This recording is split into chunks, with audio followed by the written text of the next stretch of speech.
من یصرف عنہ یومئذ فقد رحمہ، جو اس دن عذاب سے بچا لیا گیا تو یقیناً اسی پہ اللہ نے رحم کیا. وذالک الفوز المبین، اور یہی ہے کھلی کامیابی. اللہم اجعلنا منہم، آمین.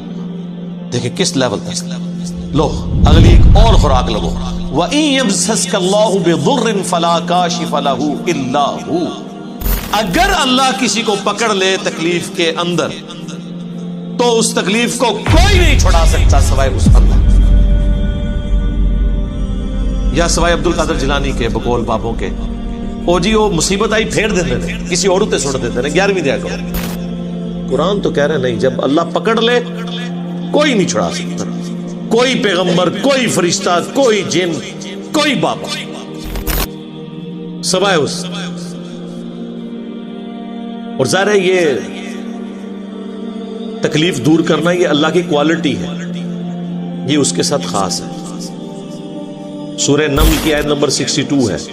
میرے خیال ہے وہ ایک سمجھ لیں جسے وہ تاش کی لینگویج میں کہتے ہیں نا یکا، وہ ہے وہ آیت. ہم جب کہتے ہیں نا ایاک نعبد و ایاک نستعین، اے اللہ تیری عبادت کرتے ہیں، تجھ سے مدد مانگتے ہیں، تو یہ کہتے ہیں دیکھیں ہم بزرگوں سے بھی جو مانگتے ہیں نا وہ اللہ سے ہی لے کے دیتے ہیں. آپ امی سے روٹی جو مانگتے ہیں تو کیا یہ شرک ہے؟ اس کا ہم ان کو جواب دیتے ہیں کہ میرے بھائی یہ تو اسباب ہے، ان کا قرآن میں حکم ہے. وَتَعَاوَنُوا عَلَى الْبِرِّ وَالتَّقْوَى وَلَا تَعَاوَنُوا عَلَى الْإِثْمِ وَالْعُدْوَانِ. نیکی اور پرہیزگاری کے کاموں میں ایک دوسرے کی مدد کرو، برائی میں الگ رہو. وہ کہتے ہیں ٹھیک ہے، لیکن اب دیکھیں جو بزرگان دین ہیں وہ بھی اللہ سے ہی لے کے دے رہے ہوتے ہیں، پیچھے اللہ ہی ہوتا ہے. اللہ نو پیچھے کر دو، ہاں کر دو پیچھے. وہ اسی کہنا یار قرآن حدیث دی پیروی کرو، وہ کہتے ہیں اصل میں ساڈے بزرگوں نے اماماں نے بھی قرآن حدیث دسیا، پیچھے نبی علیہ السلام بھی نے، نبی بھی پیچھے، اللہ بھی پیچھے. وہ منتسو پیچھے کے رہ گئے تواڈے پلے. جو مسلمان اللہ رسول کو پیچھے کر دے اور بابے اور بزرگ آگے لے آئے تو وہ اپنے ایمان کی فکر کریں. پھر ہم انہیں سمجھاتے ہیں کہ دیکھیں بارش اللہ برساتا ہے لیکن ڈیوٹی فرشتوں کی. ہم مانگتے کس سے ہیں؟ اللہ سے.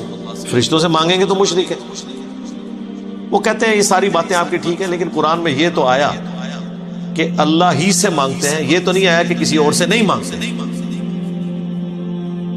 دیکھو ذرا اندازہ کرو. تو ہم نے کہا یہ بھی آیا ہوا ہے سورہ نمل کی آیت نمبر 62، توحید کی فیلڈ میں یکا، جس طرح آپ وہ کہتے ہیں نا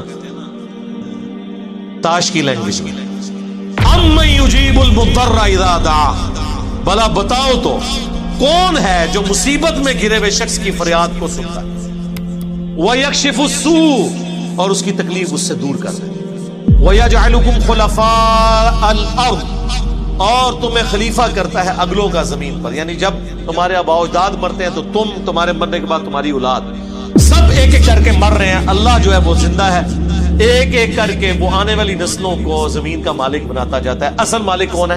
اللہ. اِلَٰهٌ مَّعَ اللَّهِ، کیا اللہ کے ساتھ کوئی اور الہ بھی ہے جس کی یہ کوالٹیز ہوں؟ قلیلا ما تذکرون، لیکن نصیحت بہت کم ہی حاصل کرتے ہو. کون سی کوالٹی؟ تکلیف اور پریشانی میں گھرے ہوئے شخص کی فریاد کو سننا، یہ اللہ کی کوالٹی. تو یہاں پہ بھی آیا کہ اگر اللہ کسی کو پکڑ لے تکلیف کے ساتھ تو اسے کوئی دور نہیں کر سکتے سوائے اس. وَإِن يَمْسَسْكَ بِخَيْرٍ، اور اگر اللہ تعالیٰ کسی کے لیے خیر کا ارادہ کر لے، فَهُوَ عَلَىٰ كُلِّ شَيْءٍ قَدِيرٌ، تو اللہ تعالیٰ ہر چیز پر قادر ہے. اچھا یہی آیت سورہ یونس میں آئے گی، وہاں پھر آگے ساتھ آتا ہے فَلَا رَادَّ لِفَضْلِهِ، تو اللہ کے فضل کو کوئی ٹال نہیں سکتا اگر وہ ارادہ کرے. یعنی اگر اللہ نے ارادہ کیا ہوا ہے تو میرے بھائی کوئی کچھ نہیں کسی کو نقصان پہنچا سکتا. اسی کو نبی علیہ السلام نے ٹرانسلیٹ کیا ہے، صحیح بخاری اور صحیح مسلم دونوں میں حدیث ہے. حضرت معاویہ رضی اللہ تعالیٰ عنہ نے مغیرہ ابن شعبہ کو خط لکھا کہ آپ کوئی ایسا وظیفہ مجھے بتائیں جو اللہ کے نبی سے آپ نے خود سنا ہو. تو انہوں نے کہا کہ نبی صلی اللہ علیہ وآلہ وسلم ہر فرض نماز کے بعد پڑھا کرتے تھے لا الہ الا اللہ وحدہ لا شریک لہ لہ الملک ولہ الحمد وہو علی کل شیء قدیر اللہم لا مانع لما اعطیت ولا معطی لما منعت ولا ينفع ذا الجد منك الجد. کہ اے اللہ جسے تو عطا کرے اسے کوئی چھین نہیں سکتا، جسے تو چھین لے اسے کوئی عطا نہیں کر سکتا، اور بڑے سے بڑے شخص کو اس کا منصب اور عہدہ کوئی فائدہ نہیں پہنچا سکتا۔ تو یہ دعا ہم پڑھتے ہیں آپ فرض نماز کے بعد۔ حدیث میں یہاں تک الفاظ آتے ہیں، حضور نے تلقین کیا ہے نوجوان صحابہ کو، اے میرے بچے یقین کر، اگر تمام انسان تل جائیں تمہیں کوئی نقصان پہنچانے پر نہیں پہنچا سکتے مگر وہی کچھ جو اللہ نے لکھ دیا، اور تمام انسان جمع ہو جائیں تمہیں کوئی نفع پہنچانے پر نہیں پہنچا سکتے مگر اتنا ہی یا ویسا ہی جیسا کہ اللہ نے لکھ دیا۔ تو انسانوں سے کیا ڈرنا، نہ انسانوں سے کوئی توقع نہ امید۔